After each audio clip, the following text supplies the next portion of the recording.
Everyone knows the bottle, but do you know the story behind it? Welcome to Behind the Bottle by Casa Maestri, where the real stories of the tequila world are finally poured out.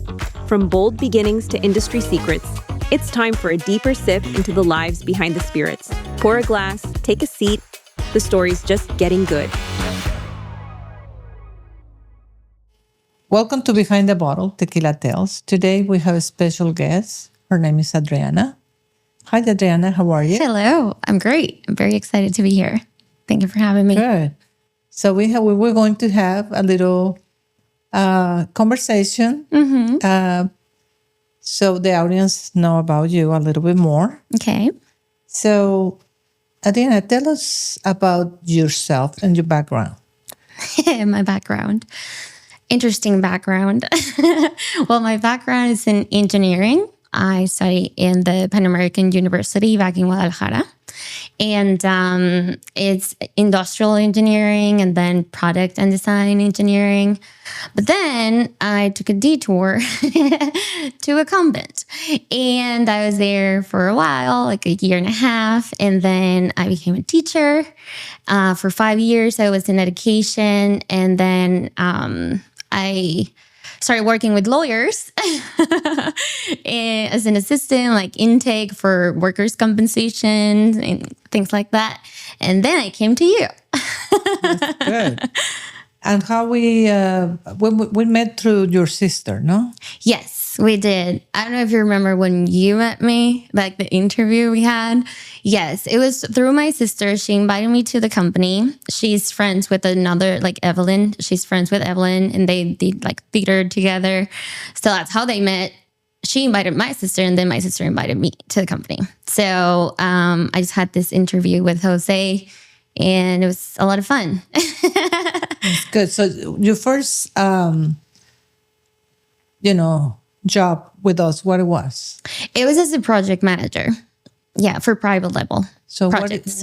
could you explain to the audience what is the project manager means? Yes. So it's like basically coordinating all the pieces for a project that any client that wants to launch tequila brand, like I would guide him through the whole thing, like just having everything together, like from licensing or like the linking agreement, and then also the products and production and just putting everything in place. How hard and difficult is and how long can take to do one project? Well, it depends. It completely depends on the client.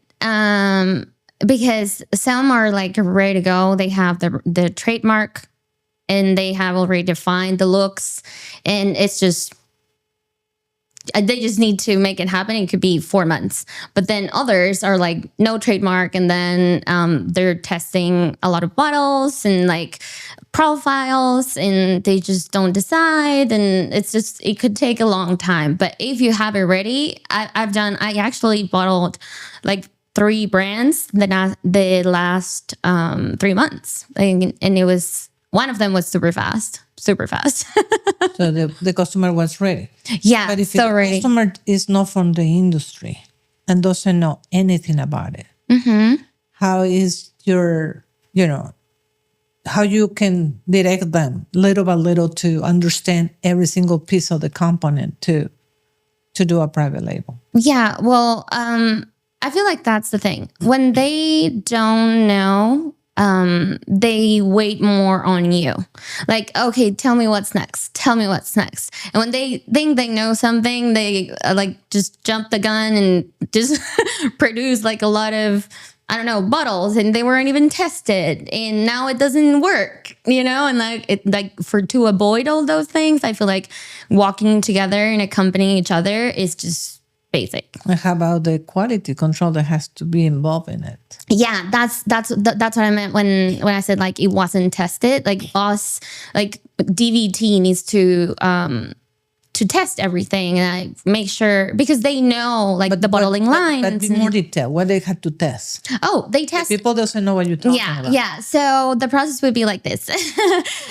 They would like send samples for everything, like the bottle, the label, the box, the cap, even the shrinking sleeve, like everything that's going to go on the product needs to send samples to DBT. And then they test everything for like temperature, glue, just a lot of things, and just make sure it all works. And once they approve, they're good to go for production. Okay. So what you mean is every component on the bottle takes time and has to have the quality that requires to be able to present in the end a good product. Yeah. Good image, good. And then the other thing is the suppliers. Like us as project managers are giving suggestions as suppliers, normally in Mexico because of the taxes and all that. But it's suppliers that we've tested. Like we bottle so many brands, like we know those suppliers, and sometimes the clients just want to like invent the wheel again. And that, when the mistakes happen. Yes. Yeah, it is a process. So so how you compare now that you are in different, I know you're still having some customers from before that you carry on to move into the United States, because now you are not in Mexico anymore. You are in United States. Before, how was the experience to be a project manager comparable to now to be in charge of the Casa Maestri brand in the United States and the office, in the office environment? Yeah, well, it's very different. It's very different. Just like the work itself. Like I feel a project manager, well, it could be fairly like repetitive. Like, do you talk about the same thing? Like, do you let them know? Every project is different, and like, every client's different. But it could be like that. You very well know how it's gonna go. And then this, like the behind the bottle, actually, for Casa Maestri is like operations. Like it's a lot of fun. Like it's just reacting to whatever needed. Like, oh, they placed this PO. We need a lot of that. Move fast. Like it's always putting pieces together and like keep all the moving pieces, like an eye on all of them. So it's like a lot of fun. A lot of fun and a lot of work too. Yeah. Yeah. So, and more specific, in here in the United States, moving forward, I know it's a lot of pieces and stuff, but could you pause a little bit in more detail what you would do? Absolutely. So I'm operations manager now for Casa Maestri Tequila. And well, it's basically everything from A to Z, like placing what PO. What is everything from A to Z? Placing a PO. You jump in too much into the things. So placing the PO with DBT. Like, I place a purchase order. If you don't know what a PO is, I'm sorry. It's a purchase order. Yeah, it's a purchase order. And try not to use all the, I still don't understand terminology. Yeah. I just remember like the first meeting we had as a team, and they're like all saying all these things. And I was like, what are they saying? Like, I know it's English, but it's just like, anyway, I'm going to try not to do that. So yeah, placing the purchase order and arranging the truck to pick up from there, and then from the warehouse at the distillery, and then arrange all the import process, like coordinating for crossing documents with customs brokers, and then it will arrive to our main warehouse here in Texas, Houston, Texas, and then I will be shipping to our distribution points, which are in Western Cares, New Jersey, and Western Wine, California, and we do this through Bark Street, which is like a third-party platform that we work with that facilitates a lot of what I do. Otherwise, I don't think it would be a one-person job. Yes. It could not be. I don't know, maybe 5, 6 person job. At least, yeah. So once it's there, then I coordinate, like oversee all the purchase orders that the clients' place, like the distributors. Distributors are our clients, right? Yeah. And so they place VO. So I just oversee like shipment to like order fulfilling for them. And that's navigating a whole new world also. Like the distributor world is so amazing. All the bill bags. But yeah, like go just all the type of states, like open states, franchise states, control states. Like and every state has different rules, and like just it's different like process for you to be able to sell there is sometimes it's different. I mean, many times. And what else? Yeah, like you said, the bill backs with them. So I approve and like pay those. So like any discrepancies for like pricing, it's like, hey, what's wrong with this? Or we made this deal. What happened with that? And it's like, oh yeah, let's fix it. And what else? Well, also like organizing some conventions. Like the first one that I organized was NAVCA, and was very special because it was first control state convention. It's different, right? It's like different. Totally different. Than WSWA, but like trade shows. And now with these 3 new brand ambassadors that we have, is just like educating them a little in the 3-tier system, like the distributor world, and just like how to like just show them the ropes and what I know, because I've never been like on the road like selling. So that's another people job. Yeah. But it's been great. And just seeing them grow and like just flourish. I feel like a mama. Yeah.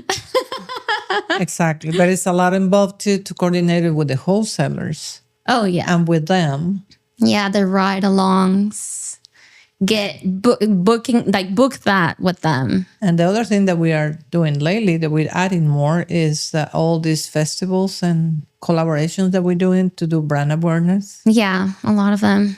A lot of them. Yeah, a lot of them. And then there are 3. So it's like, who's where? Who can go? And like, yeah. Yeah.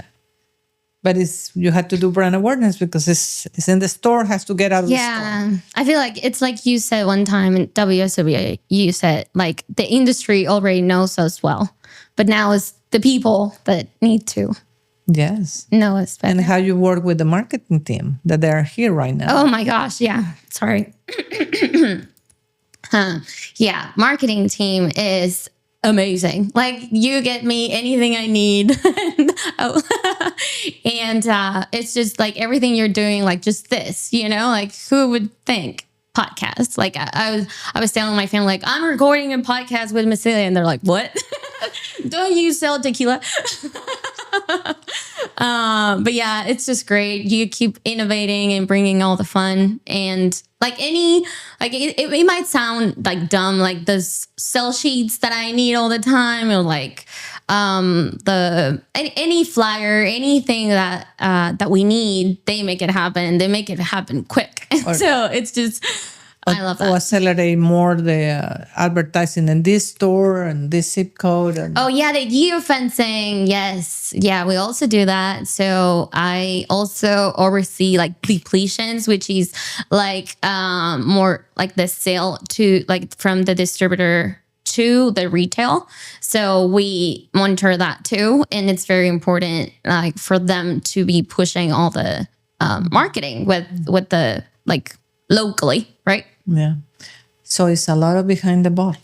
A lot. Yeah. So right now that we have a new brand coming and going. Oh, yes. How is you feel about who is the market for that? You know, how you describe that agave boom? Well, it's just so fun and definitely for young people. Definitely. And it's also like low retail. So it's like very affordable. And it's like amazing just tasting profile, right? Like just the flavors are fun and like it's keeping us busy. I feel like that thing has been a boom, like its name. Everywhere we go, it's a boom. Like everybody loves it, and I don't know. We're launching, and it's definitely keeping me busy. I think like moving trucks and trucks. for a while. So hopefully we'll do great. Yeah, well, this agave boom, the name is a boom, we're booming. Yeah, we're booming. Yeah. So how you, in general, describe your experience in the industry of the liquor business? Wow. Well, it's just such a fun industry, honestly. Like, I feel like when I first started, I was like, let's see. But it was like okay, so here's the thing. Miss Celia, at least for me and like for what I know, like every time you hire someone, it's like complete immersion to the distillery and like know everything that entails the process. So that for me was great because I love processes and like manufacture, like just seeing something transform, and like it's just fascinating to me somehow. But anyway, it was just so great to see it all like from the earth and like just like the people putting all the effort there, and like when you're like you cook the agave and like just seeing the brick ovens, it was just like, oh, and it like cozy, you know, like, but it's like, then you learn it's handcrafted, like just is the tradition is there. It's not like aluminum in expedite, you know, it's like process that takes time. And then, I mean, you see all the process, like just the fermentation, distillation, like, and then the bottle, I feel like, our bottle, like Casa Maestri bottle is like, well, like Eduardo said in his podcast, I saw it, like the soul, like carry like a brand, right? Like if they have a soul, they will thrive, he said. But I feel like the soul of that bottle is just amazing. Like it's just a tradition, but like in such a loving, romantic way. And then the horses, like the horse was just like, oh, I love horses. So it was like, oh, I love it. And then it was just more like getting to know like the clients and then conventions. And I remember my first WSWA, it was last year in January, and we were here and I was like, oh my gosh, I don't know how I'm going to do. Like, I don't know. And then my sister just after the whole thing, she's like, it seems like you've been doing this your whole life. And I'm like, oh my gosh, really? But it was just so fun. Like, I just enjoy like people going, like coming in and like getting to know them. And like, oh, it's just amazing to know people. And, well, I feel like it's always like that. People are the best part. Yeah. Well, you know, in this industry, you met a lot of people. Mm-hmm. And it is fun and it's a lot of responsibility too. Mm-hmm. You know, that goes through. But since you were talking so detailed about the process, how do you feel about the agaveros and the agave? How do I feel? Well, I feel like it's really humbling to see them work, because it's just heavy duty, you know, and they're so. Like, I feel like for my clients, like loving and welcoming, you know, like, oh, you want to know what we do? Oh, come here. And they were like heat the coffee and like, just welcoming you and like, and everything they do. And, well, the HEMA and all that is it's just amazing. Like we have amazing videos with the, great shots, the work of our team, but it's just a beautiful process. But like we know it needs to be like slow growth. Like you need to respect those years for the agave. Years? Well, at least like 7, 8. Not at least, like that's great. But there's people like we know the industry, right? Like they're making tequila with 2-year agaves. In 2 hours, they have tequila. It's impossible to make. Yeah. It's just adding a lot of things just to overcompensate from that. Yeah, well, the mixto has another products. Yeah, but we don't anyway. But then focus into the agaveros, the person by self. Mm-hmm. A lot of people don't talk about them. Mm-hmm. They are very humble. Mm-hmm. They are most of the time poor people. Yeah. Work very hard. Mm-hmm. Give the soul and the life in their hands. You know, some people don't even have any more their fingerprints Yeah. because of the touching Calluses. the agave. Yeah. So I know because in some of the employees in the factory, they couldn't check in with the fingerprints because they didn't have it. Wow. So I learned that was touching the agave, your hands become very I don't know. There's a period that you have there, the aging and everything. They're very, very flat. Is it like the liquid that comes from the agave? They say touch it the raw agave. Oh, okay. Like raspy. Like they're erasing it. Yes. Wow. But I think it's something very interesting about the agaves from the day one that they are planting it. Mm-hmm. It's a lot of process too. Yeah. It's not like you just open the ground and you just put a seed there. No, it's a lot of handwork, that goes into the... Yeah, for sure. And people don't get to see that. And they, as workers, don't get to see what their product becomes, Exactly. sometimes. Like all the process or, I don't know. So what is your favorite part on the business? My favorite part on the business? I don't know. I feel like specifically for us, like Casa Maestri, I love that there's always something new. Like, because you're like that. Because you're so creative and you're always thinking and you're always saying what else. And so you're throwing like new little projects at me. And that's fun because I'm learning like, oh, it's like you take this to the online shop. And it's like, oh, what warehouse does it go? Like, what distributor does that? Like, I don't know. Let's find out and just make it happen. Things like that. You would do things like that all the time. And that's great for me. Like, because I feel like I get bored very easily. So with you, there's no chance. So that's been great. I love that. It's good. So a good teacher. Yeah. Yes, you are. Yeah. You know a lot. And you, well, at least you've given me a lot of opportunities. The knowledge will be for you forever. Yeah. And that is good because it's a good background and career. Yeah. And then some things we learned together, like the control stick thing. Yeah. Michael taught me a lot already, but you're learning for yourself. Yeah. Yes. Far Street. Yeah. Yeah. From everybody. Yeah, everybody. John, Melinda. I have a whole team of people that know a lot. Otherwise, I wouldn't be able to do what I do with no experience. Like it's just great people around me. Could you tell the audience something dramatic and as well fun when you were a nun? Oh my gosh. I wanted to dramatic. You mean like extreme business. Or like drama? Oh, well, you can say both, and they would laugh or they would cry. It's just enough. But you can tell them that a little bit. None. Oh my gosh, this is so funny because I was talking. Imagine from known to be a known to now be a manager of a product. It is a big gap. So we want to know how that was integrated into. How that was integrated. Yeah. Okay. Oh, and besides, let me just put a point here. Yeah. She's still going to church every day. Oh, yes. Okay. Well, almost every day. I try. Yeah. Saturdays, normally I don't make it. But it's Monday to Friday. Yeah.